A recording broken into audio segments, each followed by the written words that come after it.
We're here in Barcelona, not only one of the world's most picturesque cities, but also one of the most transit dense. It's no Tokyo, but it certainly has quite a lot to discover, and there's no better place to start than the metro. Well, there is one way that Barcelona and Tokyo are similar, in that what is called the metro is actually two different networks from two different companies. The pure metro lines, so to speak, are operated by the TMB, though a few services on FGC suburban railways are also given metro numbers. Anyway, today we'll be honing in on just one line on the TMB network. Indeed, it is Line 1. The busiest, the longest, and in many ways the most unique. Let's go take a look.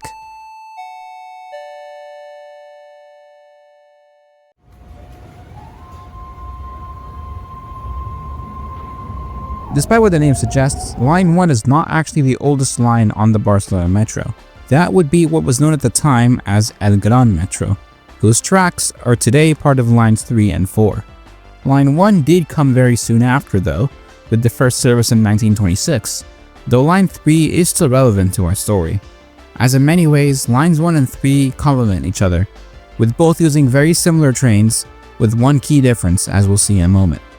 Within the city center, between Plaza de España and Plaza Catalunya, both of which are major railway hubs in their own right, Line 3 makes a sort of V shape connecting to the Montjuic funicular, then running under the iconic La Rambla. Meanwhile, Line 1 makes a more direct route between the two stations, underneath Gran Via, the longest street in the city. We start our trip today at Plaza Catalunya, a famous urban square at the end of La Rambla, but beneath the square is a really busy train station. Upon descending into the Line 1 platforms, in a hole in the wall, you'll see another set of platforms. That is for the massive Rodalies de Catalunya network, which to describe as just regional rail is doing it a huge disservice.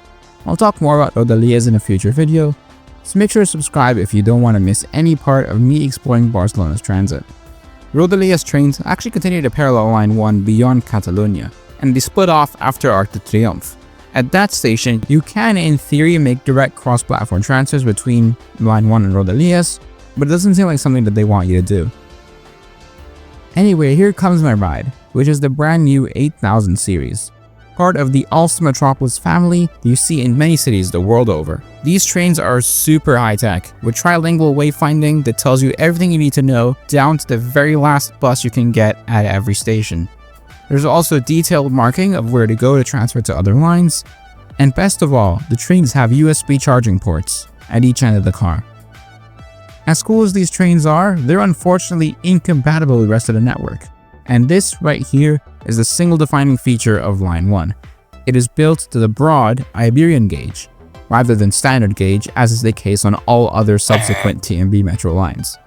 It should be mentioned, of course, that our old friend Line 3 uses a narrower version of the 8000 series that is compatible with standard gauge, which is known rather predictably as the 7000 series. And now perhaps is a good time to discuss the line's origins. It was first run by a private operator before being taken over by the TMB, and its main goal was linking what at the time were the city's main stations, Estación del Nord, which is now mainly a bus terminal, Catalunya, and España.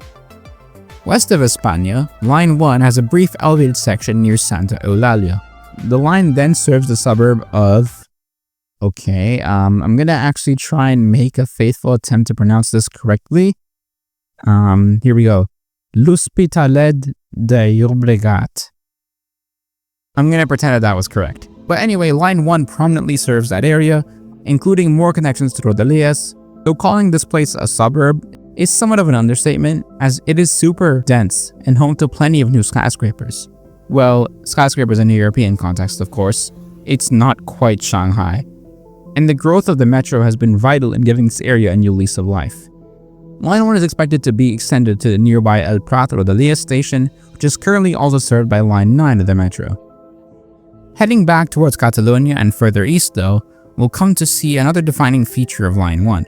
Several stations in this stretch feature what is commonly referred to in urban planning spaces as the Spanish solution, which originated right here in Barcelona.